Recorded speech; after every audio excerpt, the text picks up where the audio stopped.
man from the North Shore of Oahu. He's one of the best surfers in the world. Inspired to get himself in title contention this year.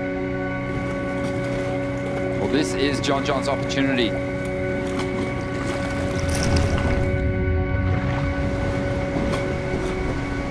The places I've traveled, the storms I've chased, the sunny times, the dark times, the things I've learned, my goals, my dreams, my family, So beautiful. the friends I've made,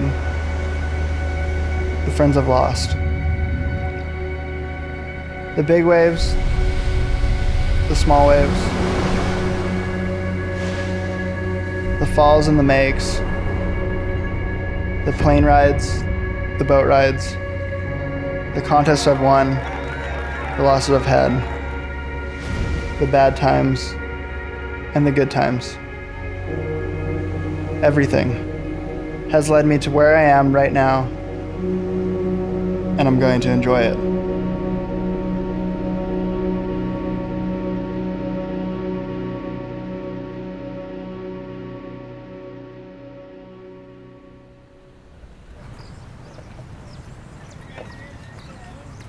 The energy on the whole North Shore before the eddy was incredible.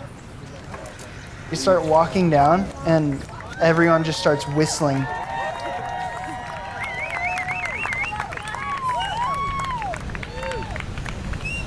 I'm like, Eli, like, what do you think? Should we go right now? He's like, I don't know. Are we gonna get caught inside by a closing set and get washed to the beach in front of all these people? It was 5 o'clock in the morning, pitch black out, and no one really knew what was gonna happen.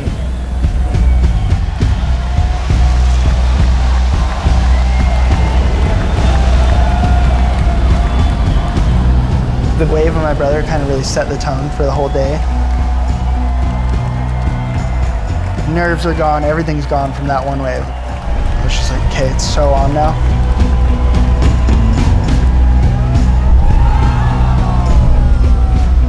Guys are getting caught inside by these huge closeout sets and getting work and getting good waves. And all like 6 of the Water Patrol jet skis are flying it towards the beach, and there's just like a 25-foot closeout set behind them. And I was like, okay, like here it comes.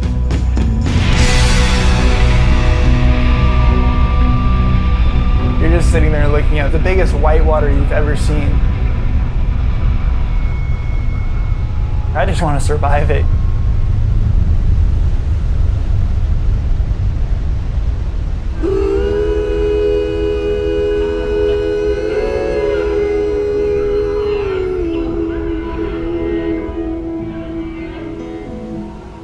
John Florence, huge elevator drop.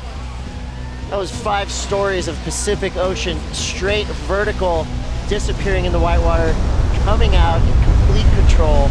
John Florence, he wants back to the top of the leaderboard, and that's how you do it. First done. Silver in memory of Eddie Aikau, your champion in 2016, John Florence.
So going to Snapper, get there and just start practicing small waves every day and working with bead.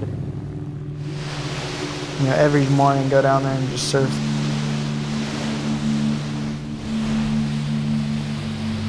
Each day you get more and more comfortable and find the boards you want to ride. I got out on the water and I was a little nervous. I caught my first wave though, and all that just went away.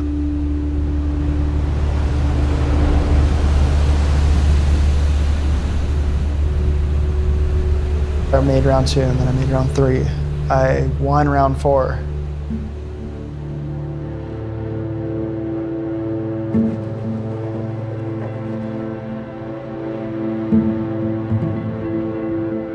Made the quarters. I was winning the whole heat, stoked, like confident, just like, yeah, I'm winning this thing.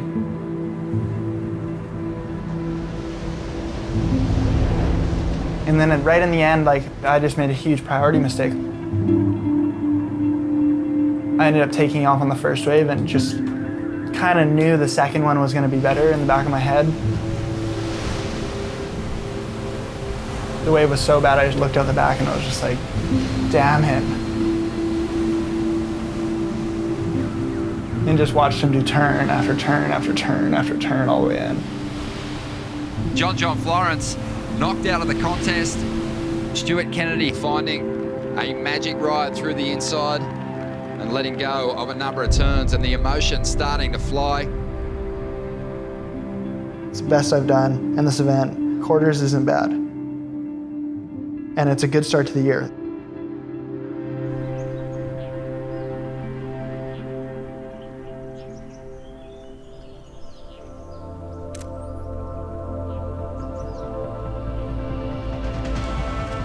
Traveling has always been such a big part of my life.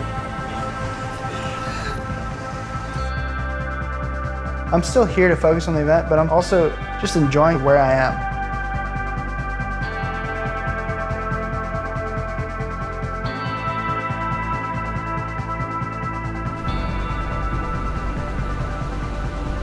It's about finding the balance of enjoying it and having that competitive mindset and that seriousness. Because that's when you're going to be the happiest, that's when you're going to surf your best.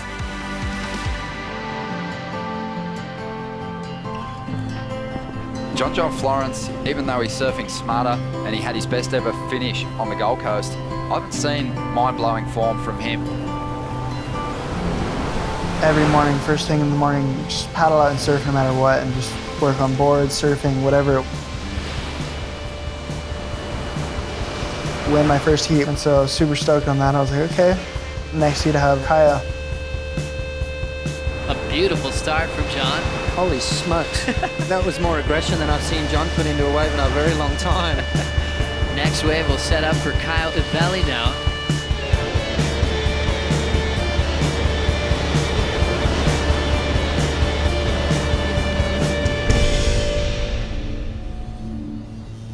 Kyle Ibelli takes down an in-form John Florence. Wow.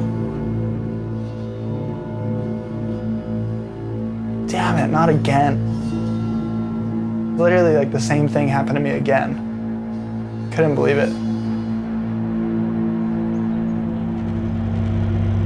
And now a tough loss for John Florence. After a decent start on the Gold Coast with a quarterfinal, he will leave Bells Beach with an equal 13th result.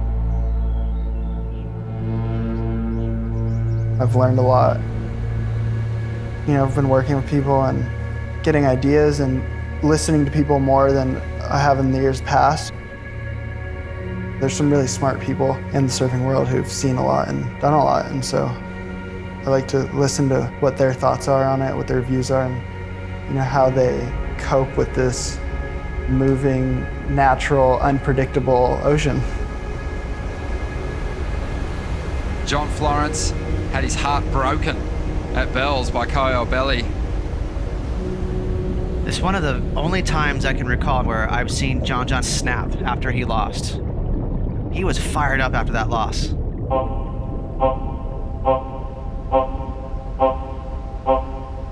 I was really excited to make some heats and be there for a while.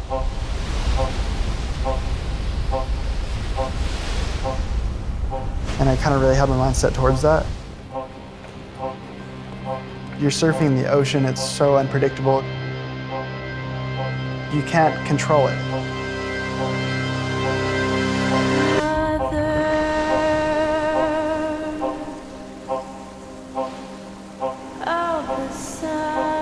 I was sitting there in the water and I'm like, okay, I'm just not gonna let him get a good wave.